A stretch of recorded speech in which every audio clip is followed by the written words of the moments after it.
Hello, welcome to मंत्रा। इस विशेष tutorial में आपका स्वागत है। हम आपको बता रहे हैं फाइनल कट प्रो में मार्कर का प्रयोग करने के बारे में। पिछले ट्यूटोरियल में हमने आपको मार्कर के प्रयोग के बारे में बताया, लेकिन मार्कर का प्रयोग विशेष तौर से किसी स्पेसिफिक पॉइंट पे एक रेफरेंस फ्रेम के तौर पे किया जाता है, जिसको हम मार्क करते हैं। उस लोकेशन को, स्पेसिफिक फ्रेम को आइडेंटिफाई करने के लिए हम मार्कर का प्रयोग करते हैं।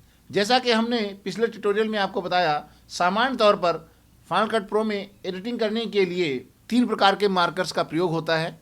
एक standard marker, to do marker, complete marker.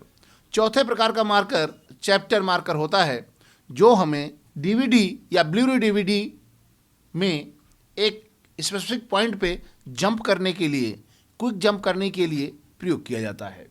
अब हम आपको बता रहे हैं कि नया मार्कर किस प्रकार लगाते हैं।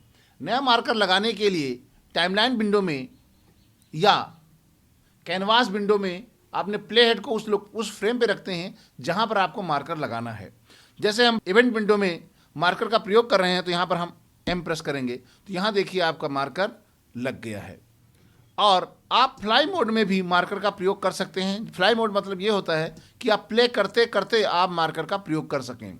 जैसे हम यहाँ पर इसको प्ले करते हैं और एम बटन का प्रेस करते हैं, इस प्रकार आप मार्कर का प्रयोग कर सकते हैं। इवेंट ब्राउज़र में आप मार्कर का प्रयोग करने के लिए प्ले हेड या स्कीमर का प्रयोग करते हैं और वहाँ पर एम बटन प्रेस करके नए मार्कर का निर्माण करते हैं। इसके अतिरिक्त अब मार्कर को मॉडिफाई करने के लिए माउस को उस मार्कर पर ले जाएं और दोबारा से एम बटन प्रेस करें या शिफ्ट एम बटन का प्रयोग करेंगे तो आपका एडिट मार्कर विंडो आ जाएगी।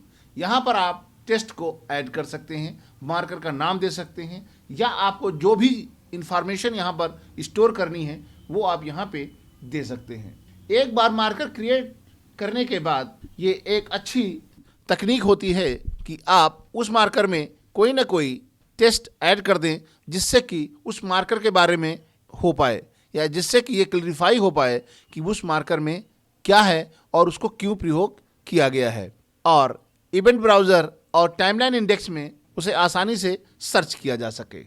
मार्कर्स को डिलीट करने के लिए यहाँ पर हम मार्कर 1 का प्रयोग करते हैं और डन करते हैं। अब हम आपको बता रहे हैं मार्कर्स को डिलीट कैसे किया जाता है।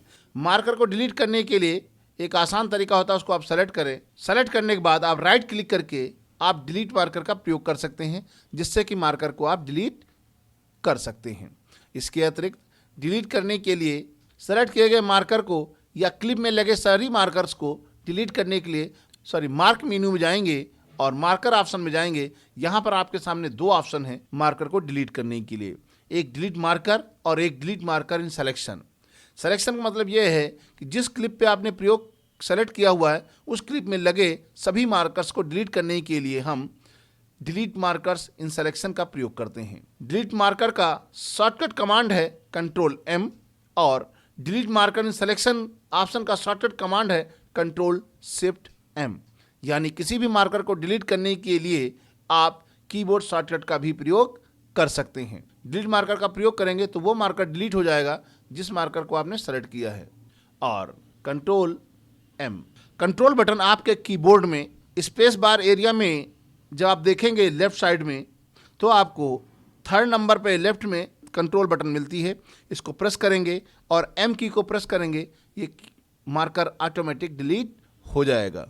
इस प्रकार कहीं पर मार्कर लगाने के लिए आप एम का प्रयोग करते हैं, और उसी मार्कर को मॉडिफाई करने के लिए उसी मार्कर के ऊपर प्ले हेड को रखकर दोबारा से यदि हम एम प्रेस करते हैं तो मॉडिफाई विंडो आ जाती है। वहाँ पर कोई टेक्स्ट ऐड किया जा सकता है, और मार्कर को डिलीट करने के लिए हम कंट्रोल एम का प्रयोग करते हैं। एक क्लिप में लगे सभी मार्कर्स को डिलीट करने के लिए हमारे फाइनल कट प्रो में शॉर्टकट कमांड दिया गया है कंट्रोल शिफ्ट एम, तो उस क्लिप के सभी मार्कर एक साथ डिलीट हो जाएंगे। Thank you for watching.